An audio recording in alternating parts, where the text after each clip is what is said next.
I don't know about want to speak. I'm not sure that's an appropriate description. Speak up. Speak up. Can you hear me? Now. Y'all can hear me? Yeah. This is a difficult moment. Speak right into it. It's a difficult moment for many of us because we feel the full weight of America's abuses in our bones.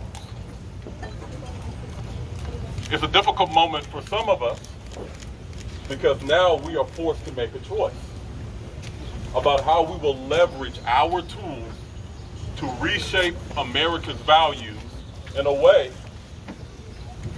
which secures for everybody the protection, the rights, and the compassion that all humans are due.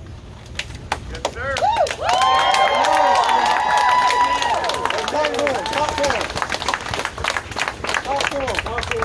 Now, I'm a person of color. By nature, my disposition is one of conciliation and reconciliation. What that presupposes, however, is that there was a right relationship to reconcile. Speak up. We have to be creative about how we engage systems of abuse. We have to be honest in our critique.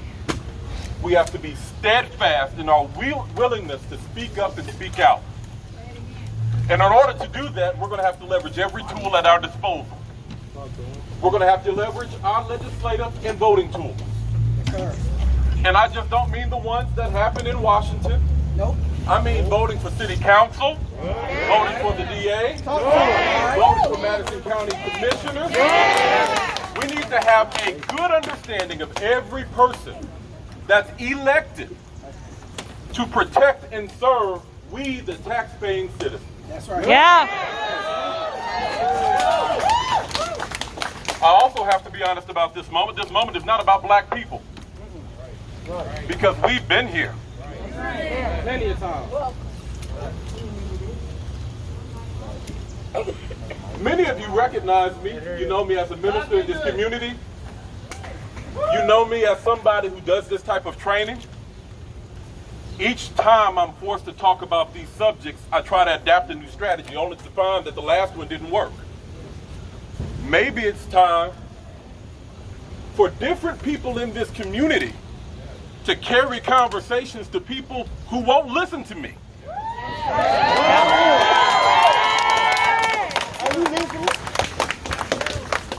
What that will demand is our commitment to vote for candidates who have a particular political agenda and to rule out all others who do not.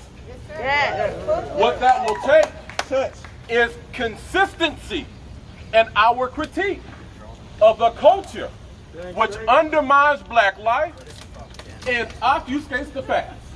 Talk into it, dude. I want to hear you. It will also take grace on our part and courage to go to people that we really don't want to talk to.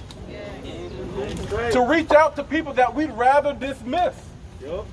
And to create a liberation cause that does not exclude but rather includes.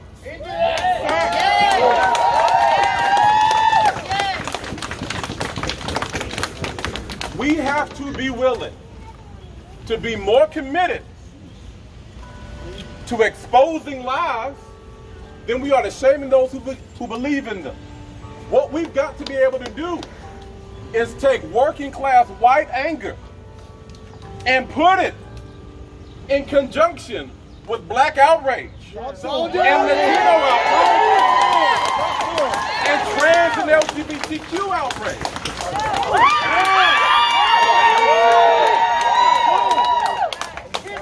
There is not one person who is a resident of America, and I use that word resident intentionally, who deserves to feel exploited, used, or disposable. Now, as a Christian, the bedrock of my moral system is the gospel.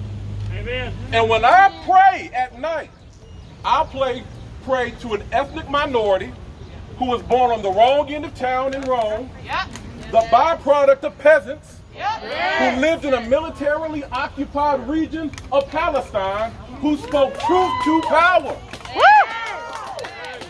We have decisions we are going to have to make. This can't just be a rally. Everybody here, y'all already know what's good. We are going to have to be committed to going and to talking to people who are uncomfortable but need to hear. We are going to have to become better at incorporating people who have bought into the myths and the lies of American systemic abuses at their own victimization. And we are going to have to construct an ideology and a political agenda which is inclusive, which leaves nobody out, and that most important is honest. Again, this moment ain't about black folks. This moment is about people who've been born with privilege deciding how they will leverage it. Yes.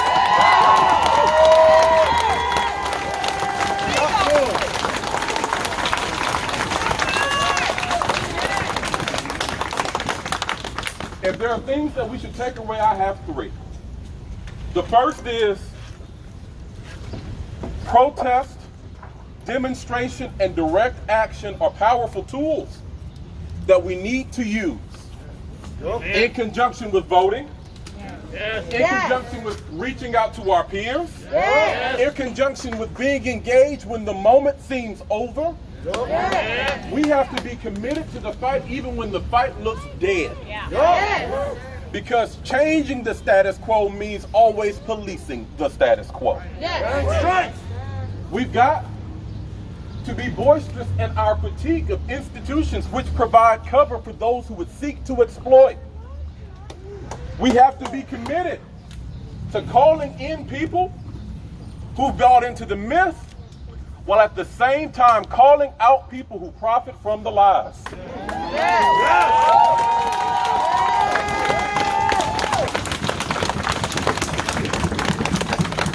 And the most important thing I think we can do is to be humble. There is no one person among us who has it all together. There is no one person among us who can be the leader or the face. We don't need a leadership movement. We need a leader-full movement. Do what you can do. Let's not look for a messianic figure to come in and save the day. If we can remain committed to each other, committed to losing every tool at our disposal to advance compassion, love, and justice, I believe that we can get on the end of the universe and bend it ourselves.